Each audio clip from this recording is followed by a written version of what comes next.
இன்னைக்கு நம்ம இந்த விரிவான அலசலுக்கு உங்கள வரவேற்கிறோம். கொஞ்சம் கற்பனை செஞ்சு பாருங்க.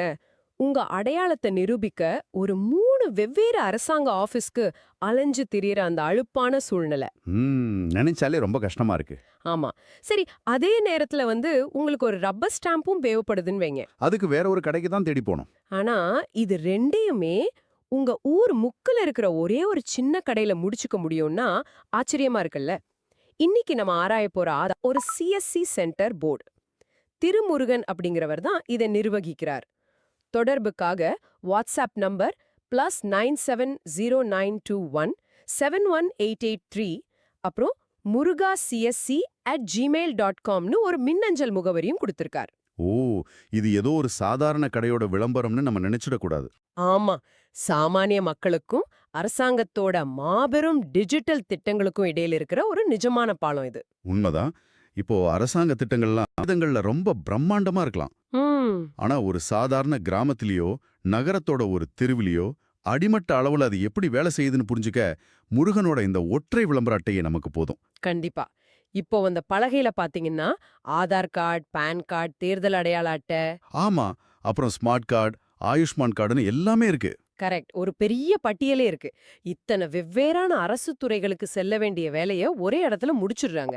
இது பார்க்கும்போது அரசாங்கத்தோட பல சிக்கலான துறைகளுக்குள்ள ஈஸியா நுழையிற ஒரு டிஜிட்டல் நுழைவாயில் மாதிரி தெரியுது இல்லையா? ரொம்ப சரியான ஒப்பீடு. ஒரு சாதாரண மனிதர் தாலுகா ஆபீஸ், தேர்தல் ஆணையம்னு ஒவ்வொரு ஆவணத்துக்கும் அலையும் போது ஆகிற நேர விரயம் இருக்கு பாருங்க. ஆமா. அது ஒரு பெரிய பிரச்சனை. அது மட்டும் இல்ல, அந்த அதிகார வர்க்கத்தின் முன் நிற்க வேண்டிய ஒரு தயக்கம் இருக்கும்ல, அதையெல்லாம் இந்த டிஜிட்டல் நுழைவாயில் முற்றிலுமா உடைச்சிடுது. ம் ஒரே இடத்துல எல்லா ஆளுமை சேவைகளையும் வாங்குறது மக்கள் மத்தியில ஒரு பெரிய நம்பிக்கையை உருவாக்குது. கண்டிப்பா. சரி, எனக்கு இப்போ ஒரு சந்தேகம். அரசாங்க சேவைகளை வழங்குறது லாபகரமான ஒரு விஷயமா இருந்தா எதற்காக அதே போர்டுல ஆங்கிலம் மற்றும் தமிழ் டைப்பிங் அப்புறம் ரப்பர் ஸ்டாம்ப் மாதிரியான சேவைகளை முருகன் விளம்பரப்படுத்தணும்? அது மட்டும் இல்ல, அங்க ஒரு ஸ்பெல்லிங் மிஸ்டேக்கோட பிராட்காஸ்ட் ஆடியோ அண்ட் வீடியோ அப்படின்னு கூட ஒரு சேவை இருக்கு, கவனிச்சிங்களா? ஆமா ஆமா, ப்ராட்காஸ்ட்னு பிழையோடையே இருக்கு.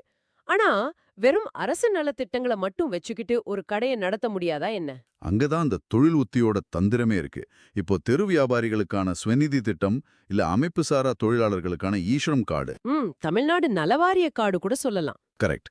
இதெல்லாம் விளிம்பு நிலை மக்களுக்கு ரொம்ப ரொம்ப அவசியம். ஆனா அந்த அரசு சேவைகளை செஞ்சு தர்றதுல கிடைக்கக்கூடிய லாப வரம்பு ரொம்பவே குறைவு. ஓ, அதனால வெறும் அத மட்டும் வச்சு ஒரு தொழில லாபகரமா நடத்த முடியாதுன்னு சொல்றீங்களா? அதேதான். அதனாலதான் முருகன் லாபம் அதிகம் தரக்கூடிய